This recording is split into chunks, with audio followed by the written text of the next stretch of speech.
할렐루야! 주 이름으로 문안드립니다. 오늘은 사순절 36번째 새 언약이라는 제목으로 함께 하나님 말씀 나누도록 하겠습니다.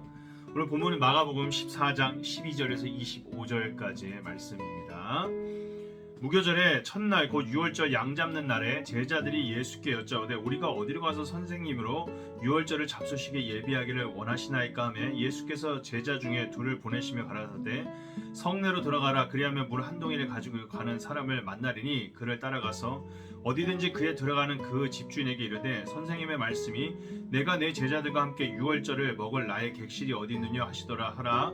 그리하면 자리를 베풀고 예비된 큰 다락방에 모이리니 거기서 우리를 위하여 예비하라 하신대 제자들이 나가 성내로 들어가서 예수의 하시던 말씀대로 만나 유월절을 예비하니라. 저물 때 그 12를 데리시고 와서 다 앉아 먹을 때에 예수께서 가라사대 내가 진실로 너희에게 이르노니 너희 중에 한 사람 곧 나와 함께 먹는 자가 나를 팔리라 하신대 저희가 근심하여 하나씩 여짜오되 내니까 이르시되 12 중 하나 곧 나와 함께 그릇에 손을 넣는 자니라.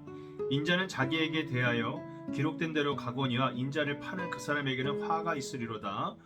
그 사람은 차라리 나지 않았다면 제게 조할 뻔하였느니라 하시니라. 저희가 먹을 때 예수께서 떡을 가지사 축복하시고 떼어 제자들에게 주시며 가라사대 받으라 이것이 내 몸이니라 하시고 또 잔을 가지사 사례하시고 저희에게 주시니 다 이를 마시매 가라사대 이것은 많은 사람을 위하여 흘린 바 나의 피 곧 언약의 피니라. 진실로 너희에게 이르노니 내가 포도주에서 난 것을 하나님 나라에서 새 것으로 마시는 날까지 다시 마시지 아니하리라 하시니라. 아멘. 예수님께서는 유월절 만찬에 제자들 중에 한 사람이 자신을 팔아 넘길 것을 예고하셨습니다. 그리고 그 배신자는 다름 아닌 그릇을 함께 사용할 정도로 가까운 사람이라 말씀하십니다. 20절입니다. 이르시되 12 중 하나 곧 그와 함께 그릇에 손을 넣은 자니라. 이것은 시편 41장 9절에 나와 있는 표현으로서 나의 신뢰하는 바 내 떡을 먹던 나의 가까운 친구도 나를 대적하여 그 발꿈치를 들었나이다 라는 다윗이 한 식탁에서 식사를 하던 모사 아히도벨이 자신을 배신하고 압살롬의 편에 서면서 다윗이 느꼈던 고통스러운 그 배신에 대한 아픔, 그것을 예수님께서 표현하신 겁니다. 요한복음 13장 23절에서 26절을 보면 예수님께서 떡 한 조각을 찍어 가룟 유다에게 줌으로써 유다가 바로 배신자임을 간접적으로 지적해서 말씀하십니다. 사실 이것은 유다를 비난하기 위함이 아니라 예수님의 이러한 말씀과 행동을 통하여서 가룟 유다 스스로 깨닫고 회개할 기회를 주시고자 했던 사랑의 표현입니다. 그러나 유다는 끝내 회개치 않고 예수님을 배반하고 맙니다. 우리가 이것을 보며 깨달아야 하는 것은 우리가 예수님의 사랑으로 사랑한다 하여도 그것이 꼭 사랑으로 되돌아오지 않을 수 있다는 사실을 우리가 늘 명심해야 한다는 겁니다. 예수님은 겉옷을 벗어주면 속옷까지 벗어줄 각오를 하라 하셨으며 오른편 뺨을 맞았으면 왼편 뺨을 돌려댈 준비를 하라 하셨습니다. 그렇습니다. 예수님의 사랑은 한없이 주는 사랑이며 설사 상대가 그것을 배신하고 등에서 칼을 찌른다 해도 그를 위해 아낌없이 자기의 피와 살을 다 내어주는 사랑이 바로 예수님의 아가페 사랑입니다. 그러므로 우리가 예수님의 십자가를 따라간다는 것은 예수님처럼 배신당하고 등에 칼을 맞을 각오를 해야 한다는 것을 의미합니다. 그럼에도 불구하고 끝까지 사랑하고 말씀에 순종하는 것, 그것이 예수님의 제자가 가야 할 길이라는 것이죠. 유월절 만찬이 되면 한 가정의 가장은 4번에 걸쳐 포도주 잔을 들고 하나님께 기도를 올립니다. 첫 번째 포도주 잔을 들고 가족들에게 애굽에서 구원해 주신 그날 유월절을 지키게 하심을 하나님께 감사의 기도를 드립니다 하면서 그 감사의 기도를 첫 번째로 드립니다. 그리고 두 번째 포도주 잔을 들 때는 사랑하는 자녀들에게 유월절의 의미를 설명해 줍니다. 그리고 누룩 없는 떡과 양고기를 식구들에게 나눠줍니다.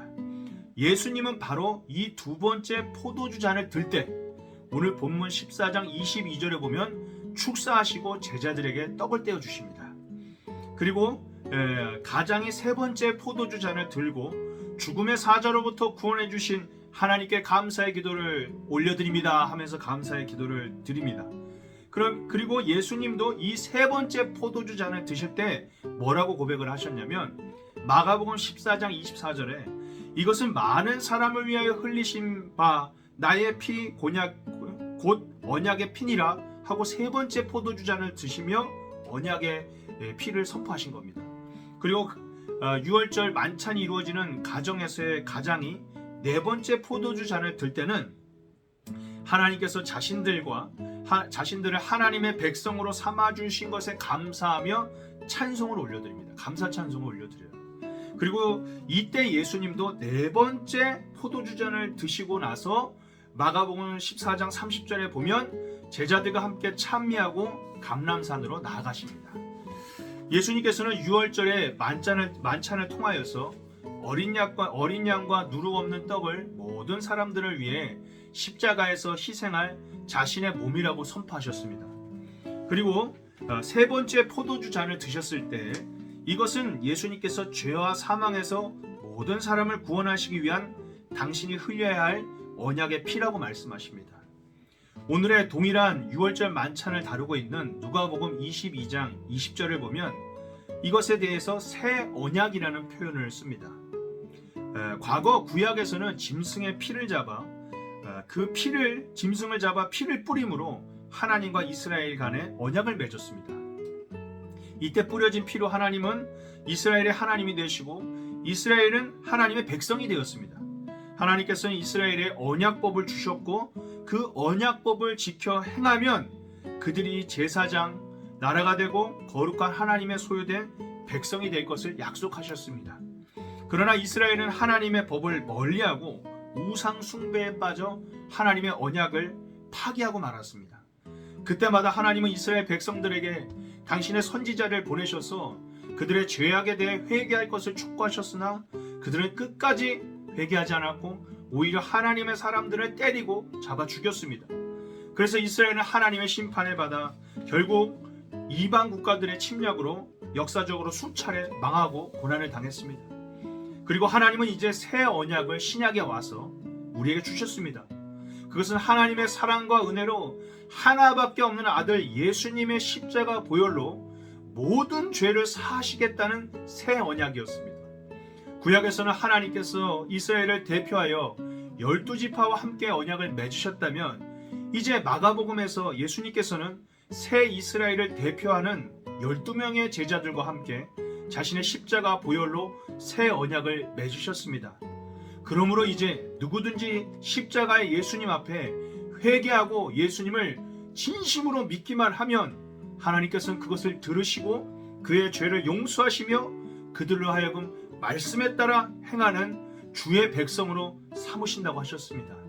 그렇습니다. 2000년 전 예수님의 피로 세운 이 새 언약은 놀랍게도 오늘 우리에게도 주어졌습니다. 예수님의 보혈의 피는 마르지 않았습니다. 오늘도 주 예수의 이름을 부르는 자는 예수님의 그 뜨거운 피가 그의 머리부터 발끝까지 적시며 구원의 은혜를 체험케 하십니다. 오늘도 자격 없는 나를 하나님의 자녀로 삼아주신 예수님의 그 보혈의 은혜, 십자가의 사랑을 가슴 깊이 새기기를 원합니다. 그래서 예수님처럼 나도 십자가의 좁은 길을 묵묵히 걸어갈 수 있는 그런 믿음의 사람이 되기를 원합니다. 주여 부디 가룟 유다와 같이 주님의 마음을 아프게 하는 자가 아니라 주님의 기쁨이 되어지는 복된 인생이 되게 달라고 오늘도 기도하며 그 사명의 길을 예수님처럼 나아갈 수 있는 복된 인생이 되기를 소망합니다. 그럼 반드시 마지막 날 주님께서 우리를 마중 나오셔서 착하고 충성된 종아 하시며 우리를 안아주시고 영광의 면류관을 씌워 주시며 모든 천국의 천사들이 박수치는 복된 역사가 있을 줄 믿습니다. 감사드립니다.